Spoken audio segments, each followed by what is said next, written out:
নমস্কার, 100 দিন book reading চ্যালেঞ্জের আজকে হচ্ছে 43তম দিন। আর আমি পড়ছিলাম আলবেয়ার কামুর দ্য মিথ অফ সিসিফাস। তো আমি আজকে যেখান থেকে শুরু করেছি যে অ্যাবসার্ড মানব।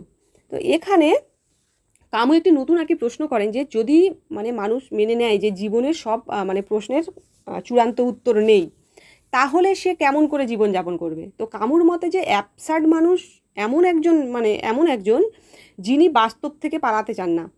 অপরদিকে তিনি কষ্ট, তারপরে অনিশ্চয়তা, তারপরে হচ্ছে আমাদের এই যে মৃত্যুর যে সত্যতা আর কি, যে সবাই একদিন মারা যাব, এই জিনিসগুলো আর কি অস্বীকারও কিন্তু করেন না। আবার এই কারণেই তিনি জীবনকে ছেড়েও দেন না, বরং তিনি যতটা সম্ভব সচেতনভাবে বাঁচতে চান। তো এখানে যেটা মনে হচ্ছে যে কামু এখানে আসলে বলতে চাইছেন যে জীবনের মূল্য হয়তো শুধু শেষ গন্তব্যে নয়, বরং বেঁচে থাকার অভিজ্ঞতার মধ্যেই আর কি লুকিয়ে আছে। মানে আমরা যে উত্তর খুঁজতে চাই জীবন আসলে কী বা জীবনের অর্থ কী, এই যে জিনিসগুলো, তো এগুলোর থেকে অ্যাবসার্ড মানুষ হচ্ছে এগুলোর এই চূড়ান্ত উত্তর না পাওয়ার পরে, বাস্তবটাকে মেনে নেওয়ার পরে, এবং জিনিসটা যেটা হয় যে জীবন আসলে কোনো কিছু মেনে নিয়ে সেই জায়গাতে পৌঁছানো নয়, বরং বেঁচে থাকার অভিজ্ঞতার মধ্যেই আর কি লুকিয়ে আছে। এখানে আমার হারমান হ্যাসের সেই সিদ্ধার্থের কথা আর কি মনে পড়ছে আর কি। যাই হোক, তারপরের যে অধ্যায় ডন হুয়ানের পথ, তো এখানে কামু আর কি ডন হুয়ান চরিত্রের কথা বলেন যে ডন হুয়ানকে সাধারণত প্রেমিক চরিত্র হিসেবেই আর কি দেখা হয়, কিন্তু কামু তাকে অন্যভাবে এখানে দেখাচ্ছে, দেখেছেন আর কি। তার ব্যাখ্যায় যে ডন হুয়ান কোনো একটি মাত্র চিরস্থায়ী অর্থ বা সম্পর্কে আর কি নিজেকে আটকে রাখেন না। তিনি জীবনের নানা অভিজ্ঞতাকে গ্রহণ করতে চান। এখানে কিন্তু কামু ডন হুয়ানকে আদর্শ মানুষ হিসেবে তুলে ধরছেন, জিনিসটা এরকম নয়। তিনি এই চরিত্রের মাধ্যমে তিনি দেখাতে চান যে কিছু কিছু কি বলবো, কেউ আছে যারা হচ্ছে অর্থ খুঁজে না পেয়ে জীবনের যে বৈচিত্র্য, সেই বৈচিত্র্যকে গুরুত্ব দেয়। তো এখানে যেটা মনে হচ্ছে যে এখানে যে মূল কথা যেটা, যে অ্যাবসার্ড মানুষ ভবিষ্যতের নিশ্চয়তার চেয়ে বর্তমান অভিজ্ঞতাকে বেশি গুরুত্ব দেয়, যে বর্তমান অভিজ্ঞতাকে বেশি গুরুত্ব দিয়ে আর কি বেঁচে থাকতে চান। তারপরের যে অধ্যায় নাট্যশিল্পী, এই অংশে কামু একজন অভিনেতার উদাহরণ আর কি ব্যবহার করেন, যে একজন অভিনেতা তো জীবনে অসংখ্য চরিত্রে আর কি অভিনয় করেন, এবং যে আলাদা আলাদা যে চরিত্রে অভিনয় করে, সেই যে চরিত্রগুলো, তাদের যে অনুভূতি, তাদের যে পরিণতি সেই চরিত্রে, সেগুলো কিন্তু আলাদা আলাদা রকম হয়। প্রত্যেকটা চরিত্রের জীবন কিন্তু আলাদা। তো কিন্তু সেই সেই চরিত্র কিন্তু স্থায়ী নয়। নাটক বা যাই হোক, যখন শেষ হয়ে যায় চরিত্রও কিন্তু সেই সাথে শেষ হয়ে যায়। তো কামুর মতে এখানেও কিন্তু জীবনে একটি প্রতীক আছে। কীরকম মানুষ আমাদের জীবনে আমরাও নানা রকম ভূমিকা পালন করে থাকি, কিন্তু সেগুলোর কোনোটাই স্থায়ী নয়।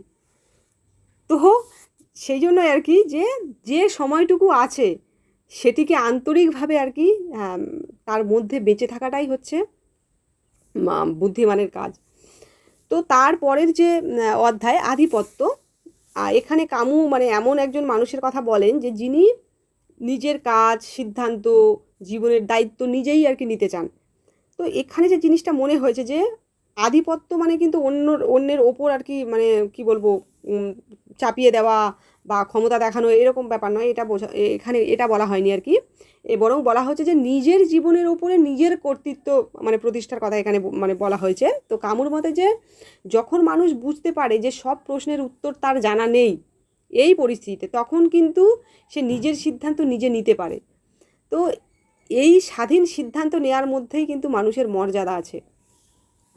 তারপরের যে অধ্যায় সেটা হচ্ছে যে সাহিত্য ও দর্শন।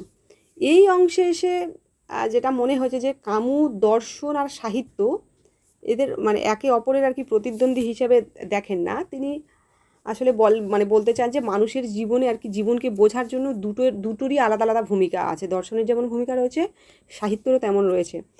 দর্শন কি করে আর কি, দর্শন সাধারণত প্রশ্ন করে, তারপরে যুক্তি দেয়, বিশ্লেষণ করে, কিন্তু সাহিত্য কিন্তু আবার মানুষের যে অনুভূতি, সেই অনুভূতিগুলোকে কিন্তু প্রকাশ করতে পারে সাহিত্য। তো সেই জন্য অনেক সময় শুধু যুক্তি দিয়ে সব কিছু আর কি বোঝা যায় না। কোনো দার্শনিক যদি আগে থেকে একটি সিদ্ধান্ত ঠিক করে আর কি নেন, এবং তারপর আর কি গল্প বা উপন্যাসকে শুধু সেই সিদ্ধান্ত প্রমাণ করার হাতিয়ার বানিয়ে ফেলেন, সেখানে কিন্তু সাহিত্য তার কিন্তু স্বাধীনতা হারিয়ে ফেলে। তখন গল্প কিন্তু আর গল্প থাকে না, সেটা কিন্তু কি বলবো, একটু মতবাদের মতো আর কি হয়ে যায়, মানে আগে থেকে ঠিক করা আছে তারপর সেই অনুযায়ী সেটা হলো, এই যে ব্যাপারটা। অন্যদিকে সাহিত্য কিন্তু মানুষের অভিজ্ঞতাকে যেমন আছে তেমনভাবেই আর কি তুলে ধরতে চায়। সেখানে কিন্তু সব প্রশ্নের উত্তর মানে বাধ্যতামূলক নয় আর কি, বরং অনেক সময় এরকম হয় যে কোনো ভালো উপন্যাস বা নাটক আমাদের মানে নতুন প্রশ্নের সামনাসামনি আর কি দাঁড় করিয়ে দেয়। তো এই অধ্যায়ের মূল বার্তা হলো যে জীবনকে সবসময় মানে কয়েকটি যুক্তির মধ্যে আটকে ফেলা যায় না। মানুষের মানে জীবনের যে অভিজ্ঞতা, আনন্দ, কষ্ট, দ্বন্দ্ব, এইসব মানে অনেক জটিল আর কি। তো সাহিত্য অনেক সময় সেগুলোকে দর্শনের চেয়েও আর কি জীবন্তভাবে প্রকাশ করতে পারে। তো কামু বলতে চান যে দর্শন আমাদের ভাবতে শেখায়, আর সাহিত্য সেই ভাবনাকে মানুষের জীবনে মানে কি বলবো বাস্তব অভিজ্ঞতার সঙ্গে আর কি যুক্ত করে।